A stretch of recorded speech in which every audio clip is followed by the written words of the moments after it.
I am Farheen Khan and I am a NEET aspirant और आज मेरा नीट यूजी का एग्ज़ाम था और मेरा सेंटर पड़ा था पीएम श्री केंद्र विद्यालय स्कूल जो कि गार्डन रिच में है।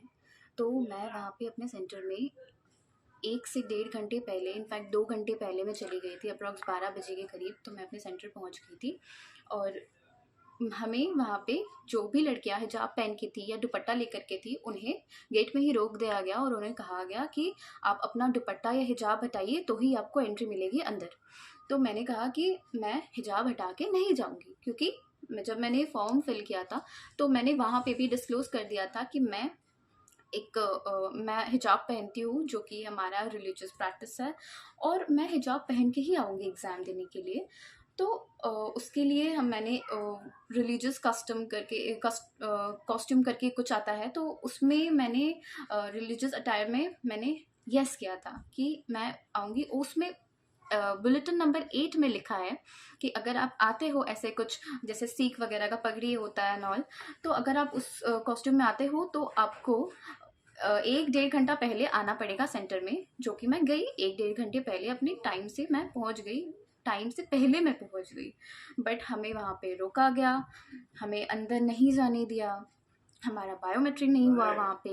हमें बिल्कुल बहुत ज़्यादा वहाँ पे टॉर्चर किया गया, बहुत हैरेस किया गया, मुझे इतना फोर्स किया गया हिजाब उतारने के लिए, बट मैंने नहीं उतारा। बाद में हमारा बहुत ज़्यादा चेकिंग भी हुआ। दैट्स फाइन, चेकिंग कर रहे हो आप, ठीक है, अकेले में करो, फीमेल करेंगी, ओके। बट मैं हिजाब किसी मेल के सामने नहीं खोलना चाहती थी, इसलिए मैंने बोला कि बहुत लास्ट में हमें अंदर जाने दिया। उससे पहले एक मेल पर्सन आए, उन्होंने कहा कि आपको, मुझे कहा, मुझे बहुत चिल्लाया, उन्होंने चिल्ला कर बात कर रहे थे, ही वो शाउटिंग एंड ही सेड कि आपको एग्ज़ाम देना नहीं होगा, आप बाहर जाइए, get out, you don't need to appear for your exam.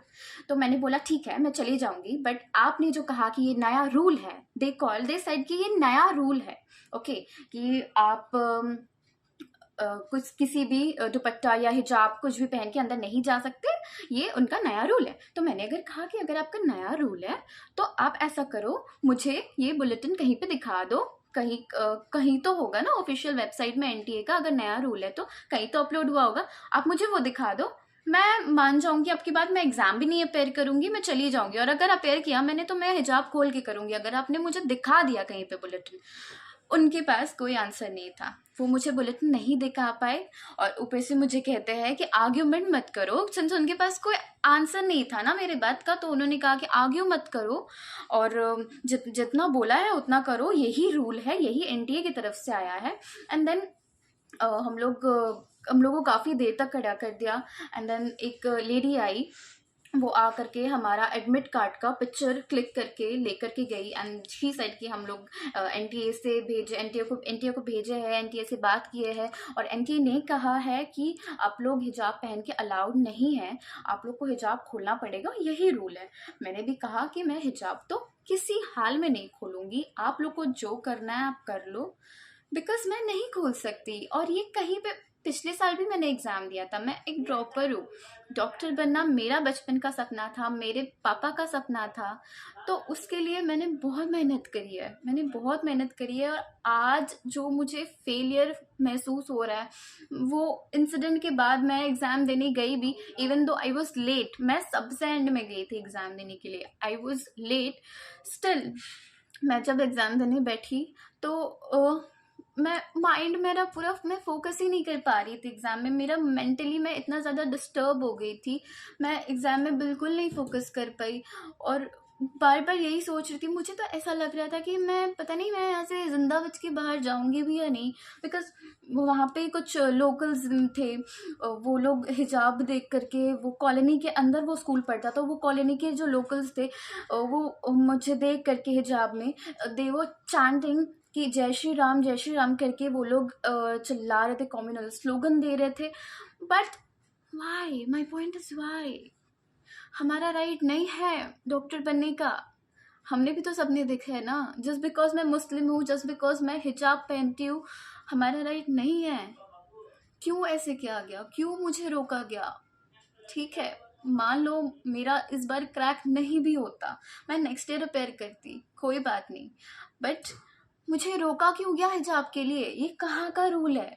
मैं लेट हो गई, उसके लिए कुछ नहीं मिला मुझे, कोई प्लस पॉइंट कुछ भी नहीं।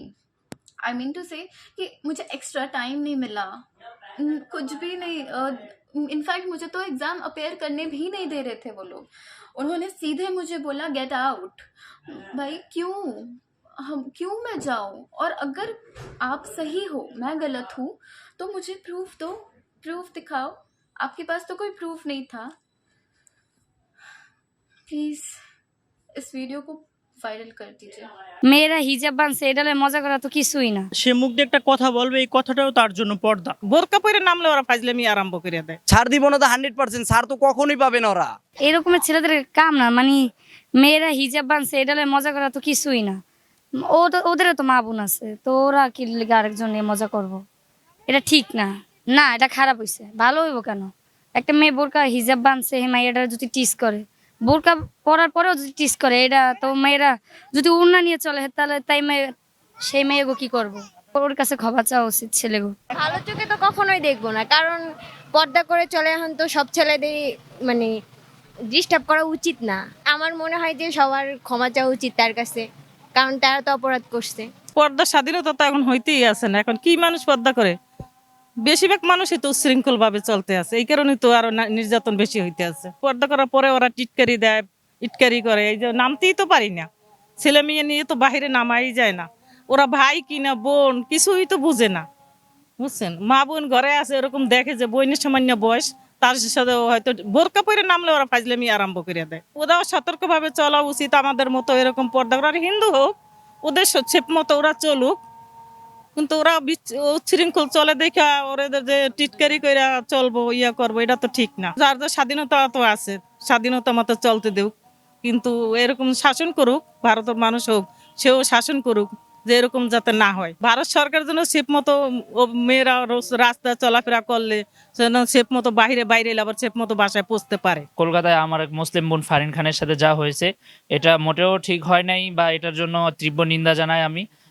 আর এটার জন্য অবশ্যই হিন্দু উগ্রবাদী দল সব যারা এটা করছে, এবং কি যারা এখনো পর্যন্ত তাদেরকে বিচার আওতায় আনতে হবে।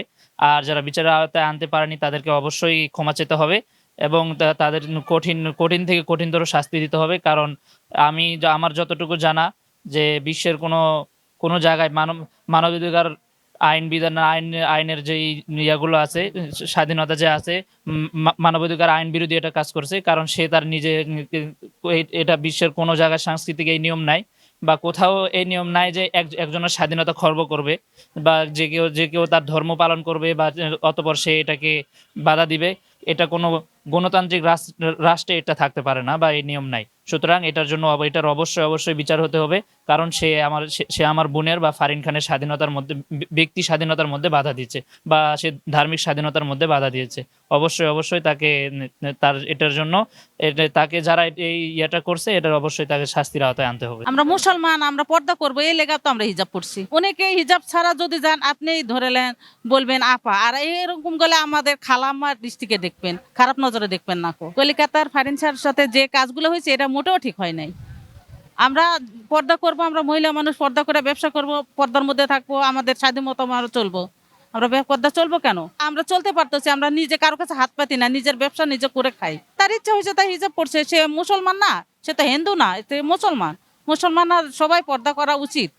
আমরা সবাই চাই সবাই পর্দা করুক, পর্দা করে নিজের স্বাধীনতা নিয়ে চলুক। যারা ফারিন খানকে উত্তরটা করছে তাদেরকে ক্ষমা চাওয়া উচিত। কলকাতার ফারিন খান, ঠিক আছে? ব্যাপারটা এখন হয়েছে আপনার যে ওই মুসলিম হিসাবে ওই হিজাব ইউজ করবে, এটা তো ওর একা না, ওর স্বাধীনতা। এটা মুসলিম মানে ওর পর্দা করবে, হিজাব ফিনবে, এটা ওর ব্যক্তিত্ব। আর আমার ব্যক্তিত্ব আমি ঢেকে রাখছি। এটা বিধর্মী, এটা লোকিত বলে, এটা সবাই মিলে প্রতিবাদ করতে হবে ওর সামনে।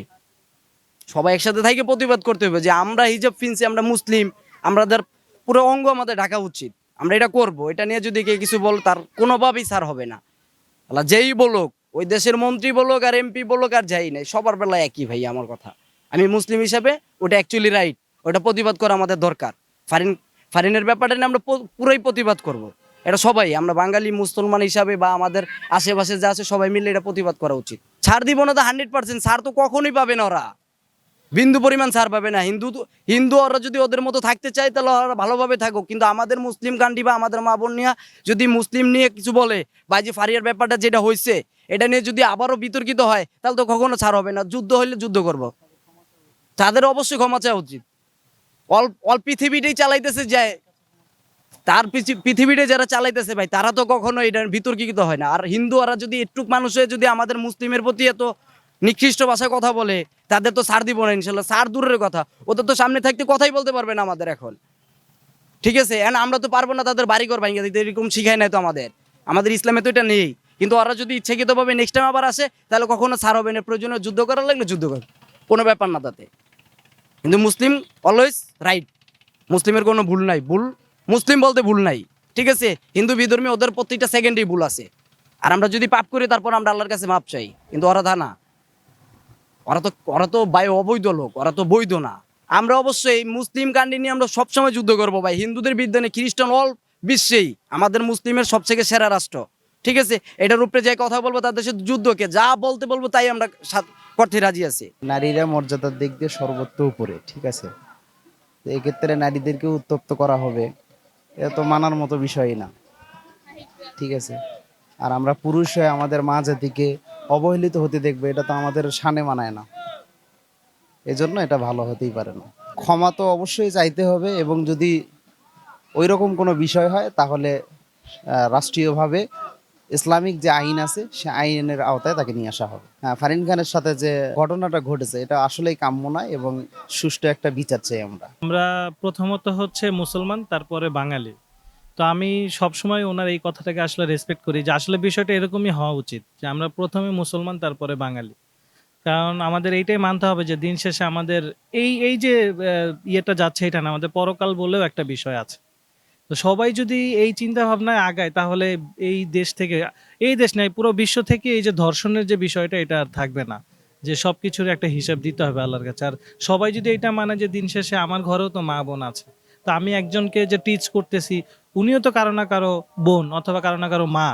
এই বিষয়টা যদি সবার ভিতরে আসে তাহলে এই ধর্ষণ জিনিসটা আর থাকবে না, এটা আমার মনে হয়। আসলে এইটা সব কান্ট্রির গভর্নমেন্টকেই এটা উচিত যে এই জিনিসটাকে একটু অ্যাডভার্টাইজ করা, যে এই বিষয়টা নিয়ে আরো সচেতন হওয়া, যে ধর্ষণ কোনো দেশের জন্য এটা ভালো না, এটা আলটিমেটলি সব দেশের জন্য এটা খারাপ, এটা একটা ব্যাড ইম্প্যাক্ট। বর্তমানে এই ফারিন খানের সাথে ভারতের যে আচরণটা হয়েছে এটার জন্য আমরা বাংলাদেশের পক্ষ থেকে তীব্র নিন্দা জানাচ্ছি। যে প্রত্যেকটা মানুষেরই একটা স্বাধীনতা এটা দরকার, যেহেতু আমরা একটা মুসলিম, এই প্রত্যেকটা মুসলিমেরই একটা স্বাধীনতার দরকার আছে। সে তার স্বাধীনতা নিয়েই বাংলাদেশে চলতে চায়, অথবা যেখানেই হোক সে চলতে চায় তার স্বাধীনতা নিয়ে। কিন্তু আমরা দেখতে পাচ্ছি যে এই উগ্র হিন্দুবাদীরা আমাদের মুসলিমদেরকে তারা আমাদের সঠিকভাবে যেভাবে আমাদের চলা দরকার তারা চলতে দিচ্ছে না। যে এ নিয়ে আমরা অনেকবারই দেখছি যে আমাদের মা বোনদেরকে তারা অনেক নির্যাতনের উপরে চালাইতেছে, যেটা আমাদের একান্তই কাম্য নয়। আল্লাহ তাআলা যে নারীদের যে বলা হয়েছে যে তার প্রত্যেকটা অঙ্গ প্রত্যঙ্গ এমনকি তার কথাবার্তার উপরে পর্দা ফরজ, যে সে মুখ দিয়ে একটা কথা বলবে এই কথাটাও তার জন্য পর্দা। যেই জন্য আমাদের এই নারীদের উপরে যেইভাবে তারা আচরণ করতেছে এটা একদমই কাম্য নয়। যে তারা পর্দাশীল সহকারে যেন রাস্তাঘাটে অথবা ইউনিভার্সিটিতে যেন যেতে পারে। অবশ্যই এটা খারাপ হয়েছে, এটা অবশ্যই মেনে নেওয়া যায় না। কারণ এটা মুসলিম হিসাবে এটা অবশ্যই তার হিজাব পরা এটা তার হচ্ছে অধিকার, স্বাধীনতা তার অধিকার এটা। এই জন্য আমিও একজন মুসলমান হিসাবে অবশ্যই এটাকে প্রতিবাদ জানাই। এই ঘটনা যারা করেছে অবশ্যই তাদের ক্ষমা চাওয়া উচিত, কারণ একজনের অধিকার তারা হরণ করেছে।